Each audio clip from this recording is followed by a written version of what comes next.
देख रहे हैं न्यूज़ 9 टाइम्स और मैं हूं रंजीत गुप्ता। इस वक्त मैं नगर परिषद क्षेत्र के वार्ड संख्या 1 में अनीता जायसवाल उर्फ अनीता कुमारी के पास हम बैठे हुए हैं, जहां उनसे हम वार्ड नंबर 1 के विकास के मुद्दे पे चर्चा करेंगे और उनसे जानेंगे कि उनके वार्ड के विकास की स्थिति अब तक क्या है। सबसे पहले अनीता जी, हमारे चैनल में आपका स्वागत है, जो आपने हमारे चैनल को समय दिया। आप एक महिला प्रत्याशी हैं और महिला प्रत्याशी होने के नाते महिला के प्रति आपका क्या संदेश है और क्या प्रेम है, थोड़ा आप हमारे जनता को बताइए।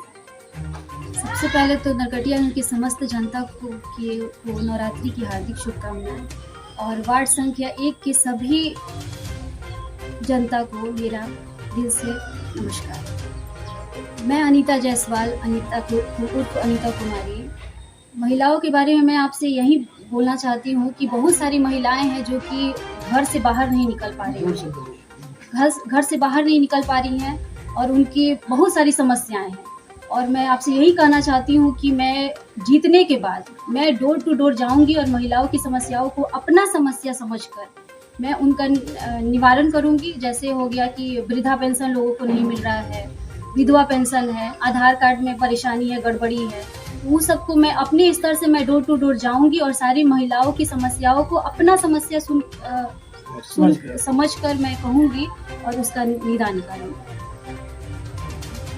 चलिए, महिलाओं के प्रति तो संदेश आपका बहुत अच्छा रहा, लेकिन चुनावी मैदान में बहुत सारे प्रत्याशी ऐसे आते हैं, जनता से बहुत बड़े बड़े वादे करते हैं, बड़े बड़े वादे करके और जब चुनाव जीत जाते हैं तो फिर उसी जनता को वो लोग भूल जाते हैं, जिस वजह से वार्ड या शहर की विकास नहीं हो पाती है। तो सबसे पहले यदि अगर आप चुनाव जीत के आ रही हैं तो अपने वार्ड के प्रति क्या कीजिएगा और क्या क्या मुद्दा रहेगा आपको विकास को विकसित करने में?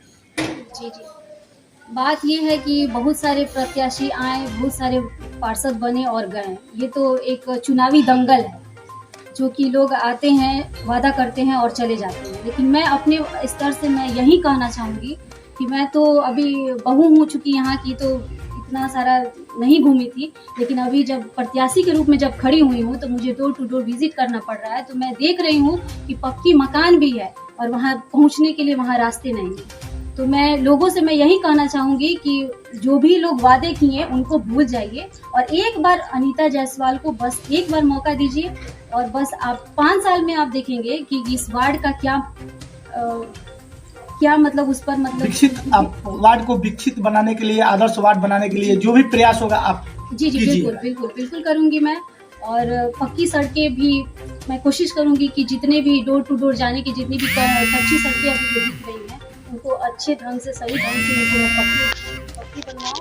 और वो थोड़ी सी बारिश होने पे पूरा नाला पूरा भर जा रहा है, इस नालों को भी व्यवस्थित ढंग से मैं व्यवस्थित करना चाहूँगी। और अच्छा अनीता जी, आपके वार्ड में हम 1 नंबर वार्ड में है, बहुत सारी समस्या हमें भी दिख रही है। यहाँ पे एक समस्या है जो मैं आपसे करना चाहता हूँ कि शिक्षा की कमी है। इस समय बहुत जगह से ऐसा लोगों का कमेंट्स आता है कि भाई आप लोग खबर उठाते हैं लेकिन शिक्षा पे चर्चा नहीं करते। शिक्षा के प्रति आप भी एक शिक्षित महिला हैं, ग्रेजुएट हैं, इसलिए मैं विशेष तौर पे आपसे मैं ये क्वेश्चन कर रहा हूँ कि शिक्षा के प्रति आपका क्या रुझान है कि आम जो बच्चे हैं वो जो व्यवस्था की गई है गवर्नमेंट की तरफ से या नगर प्रशासन की तरफ से, तो क्या ये शिक्षा की कमी है या शिक्षा सुचारू रूप से है? इसके बारे में थोड़ा सा आप 2 शब्द बताइए। देखिए, मैं तो खुद पोस्ट ग्रेजुएट हूँ और मैं चाहूँगी कि शिक्षा काफ़ी स्तर पर मतलब विकसित हो। तो यहाँ के बच्चे हैं, खासकर महिलाएं हैं, लड़कियाँ हैं, घर में हैं और उनकी पढ़ाई संबंधित बहुत सारी समस्याएं हैं। फंड भी बहुत सारे आ रहे हैं, सरकारी स्कूल में फंड भी आ रहे हैं, उसका उचित रूप से सदुपयोग नहीं हो पा रहा है। आंगनबाड़ी है सही तरीका से नहीं चल पा रही हैं। तो मैं चाहूँगी कि शिक्षा के स्तर को काफ़ी ज़्यादा मतलब मोटिवेट करूँ, मतलब काफ़ी ज़्यादा उसका विकास करूँ और मैं उसका काफ़ी चाहूँगी मतलब शिक्षा के स्तर को काफ़ी बढ़ाऊँ और अपने स्तर से जितना सहयोग हो सके शिक्षा के विकास में मैं अपना योगदान दूंगी। अच्छा, चुनावी मुद्दा आज जो चल रहा है नगर निकाय चुनाव को लेकर, किस मुद्दे, मतलब कि क्या लगा आपको कि आप राजनीतिक में आई? क्योंकि आप तो एक शिक्षित महिला हैं और शिक्षा के प्रति आपको प्रेम भी है, तो आपको क्या लगा कि राजनीतिक में आना चाहिए?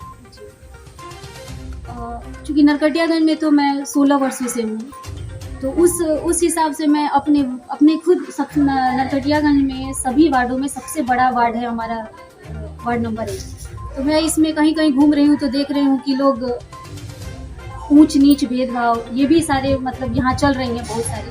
क्योंकि शिक्षा कम है तो ये सब तो दिखेगी, लाजमी है। तो मैं चुनावी रूप से मैं बाहर आई हूँ ताकि मैं जनता की सेवा करूं और वार्ड संख्या मतलब चूँकि अपना परेशानी, जनता की परेशानी को अपना परेशानी समझकर उसके सारे समस्याओं का निदान करूं और बस अपने वार्ड को 2500 वार्ड में मैं चाहूँगी कि 2500 वार्ड में जैसे वार्ड संख्या 1 है हमारा वार्ड, इस तरह नंबर 1 स्थान पर है। बहुत सारे मुद्दा आपके पास है, आप महिला प्रत्याशी हैं और इस वक्त जो है चुनावी माहौल चल रहा है, आपको डर नहीं लगता है?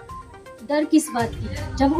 जब उच्च शिक्षा से हम पढ़े हुए हैं, पोस्ट ग्रेजुएट हैं और पीएचडी भी अभी हमारी चल रही है, तो डर किस बात की है? जो भी परेशानी है, जो भी समस्या है जनता की, मैं खुलेआम मैं सारे लोग से मैं कह रही हूँ, सारी महिलाओं से कह रही हूँ, आपकी जो भी समस्याएं हैं, आप बेधड़क आप मेरे यहाँ आइए, मुझसे मिलिए। किसी का कोई इसमें कोई पाबंदी नहीं है कि आप मेरे जैसे कि पिछले पार्षद जी लोग थे तो उनकी पत्नियों को साइन करने का भी ढंग नहीं था और उनके हस्बैंड के पास लोग आते थे, उनकी पत्नी के पास आते थे तो वो लोग कहती थी कि भाई हस्बैंड नहीं है, आते हैं तो फिर मुलाकात है। और मैं सबसे मैं यही कहना चाहती हूँ कि मैं पढ़ी लिखी हूँ, मैं शिक्षित हूँ, आप लोग अपनी समस्याओं को मेरे पास लेके आइए और मैं उसका सही ढंग से उस पर सुविचार करके उसका निदान करूँगी।